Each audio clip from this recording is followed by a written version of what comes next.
Let's just find out what's happening on the ground here at Nasrec Expo Centre. Let's maybe get the view of the ANC Youth League and their reaction possibly to the election results yesterday and possibly some of the controversy around that. For that, we are joined by NN7 reporter Patisa Mfoyo. She joins us live from Nasrec in Johannesburg.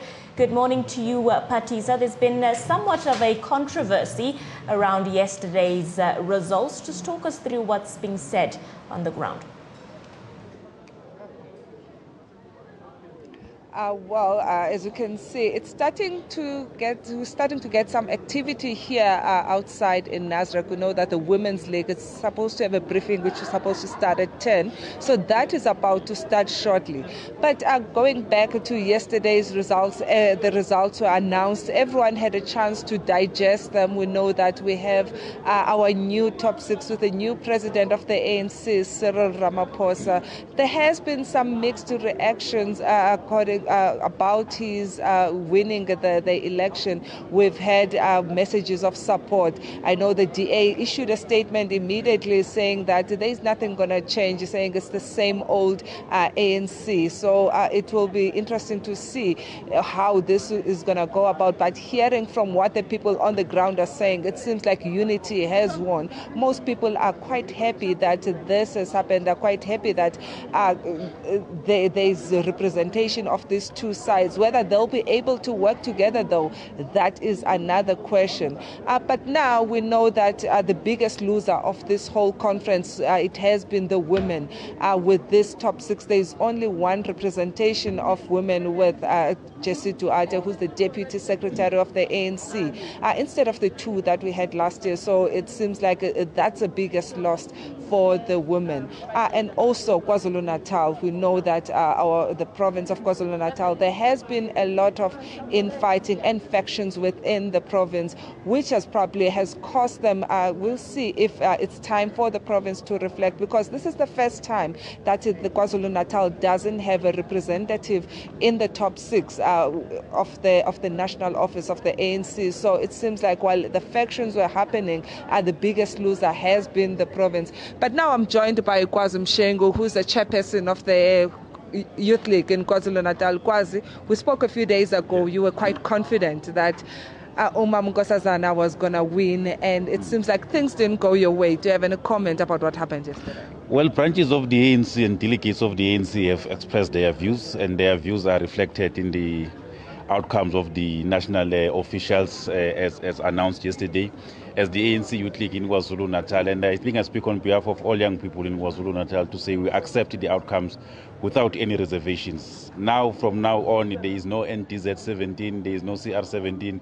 We have one president, and that president is Comrade Cyril Ramaphosa, and we are fully behind him, and the entire collective is elected.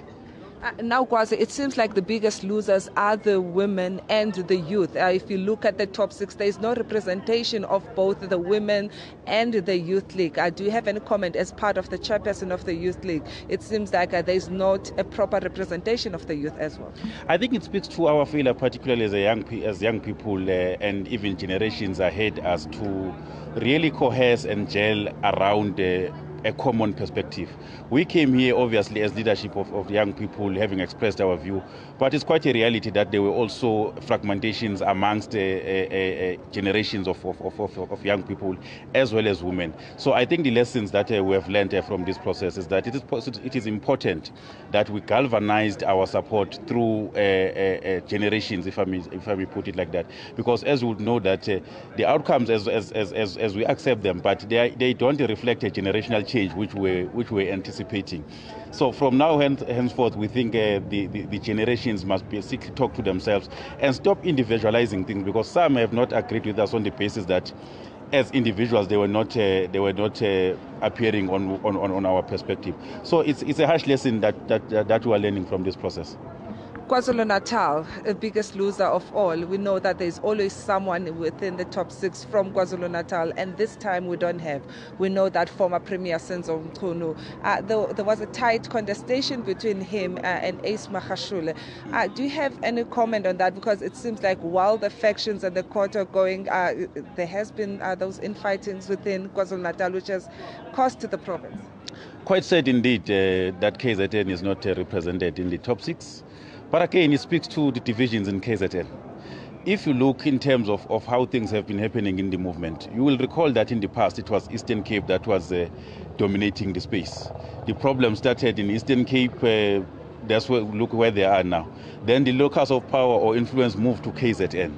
And when we started experiencing problems and division in KZN, the locus of influence moved to Mpumalanga as the case it is now. So it speaks a lot to our divisions in the KZN. And I think going back home, we need to sober up and say what is in the interest of the organization, in the interest of the people of KwaZulu-Natal, and not really take things personal. And the issue of the 68 votes, we're hearing allegations of there is a possible recount. Even comment on that? Well, we've seen this, the SMS circulating.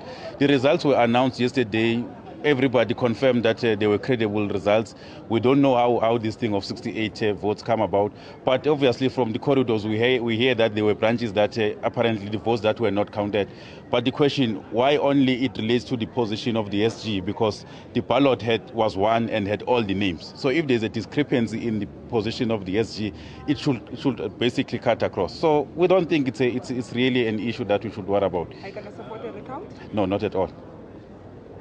Well, thank you very much. That was Mshengu, who's the chairperson of ANC Youth League in KwaZulu-Natal, saying they're not going to support any recount. We know that there has been some allegations about a possible recount that is going to happen about the position of the SG. So we will find out as the day progresses how that will go about.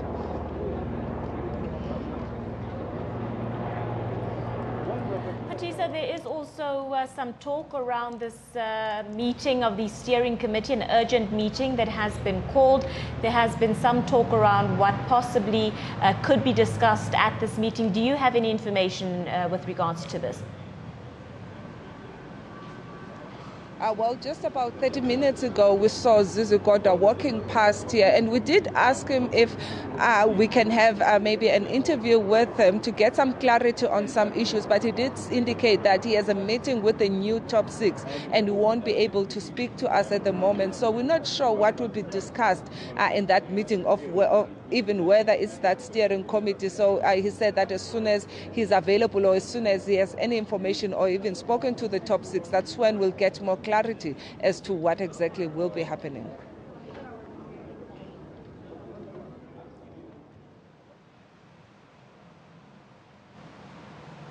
Patisa, you know, with regards to the talks and the whispers that's happening around NASREC with regards to possible issues in the process of the vote counting, the ANC has always been very adamant and focused on unity, ensuring that the ANC stays united.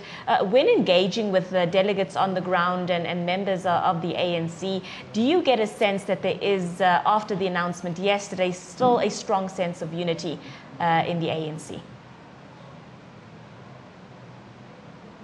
Well, remember that the issue at the moment that everyone has been talking about, like Kwazi has just mentioned, is the issue of the SG position. We know that the contestation was quite tight between Isma Khashule and Senzo Mchunu, with a difference of about 26 votes separating the two. So it seems like there is talk of a possible recount, but as Kwazi was saying that if there's going to be a recount for one position, they might as well recount the whole results of the conference, because if you recount one, there was one ballot paper for everything. So if you recount one position, you might as well recount all. As I said, that as the Youth League in KwaZulu-Natal, they're not going to support any recount. So if it means that there's going to be another re-election, we don't know at the moment, but all they're saying is that they are not going to support the recount. As the ANC Youth League in KwaZulu-Natal, they're happy with the top six as it is. There's a representation of both sides, and which is supposed to bring unity.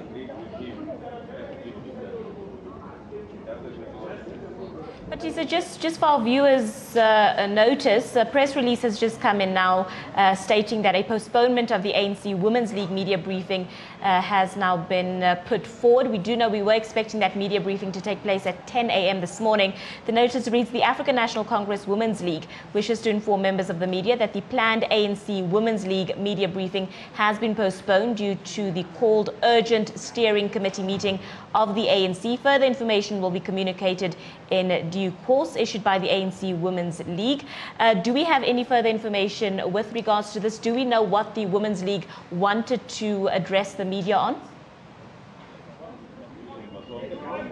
They didn't indicate what they'll be communicating with the media. We know that, as I've said, that the biggest losers of all in this conference has been the women. I remember that the Women's League, they rallied support from Nkosazana Dlamini Zuma, and now she didn't succeed yesterday. Probably they were going to talk on that. But at the moment, we're not sure what exactly what they were going to call upon. Probably, as Ukwaz was saying, they're going to have a reflection as KwaZulu-Natal, maybe as Women's League, they also had a chance to sit down and reflect on the results that were handed out yesterday. Maybe there are things that, as the Women's League, they should have done differently to support women. Remember, we only have Jessie Duarte, who is representing women within the top 6. Maybe if they put their support to other women, maybe there should have been more representation of women. So I guess we'll find out as soon as that steering committee is done, and when the Women's League finally has that briefing.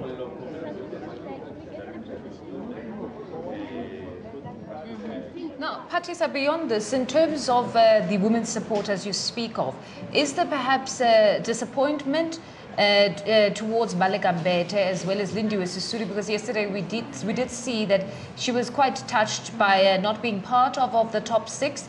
Is there sympathy towards her, or maybe the Women's League at this point distances itself, saying perhaps you should have known better and supported us in the first place? What do you think is the position just on the ground in terms of league members, not necessarily the structure itself?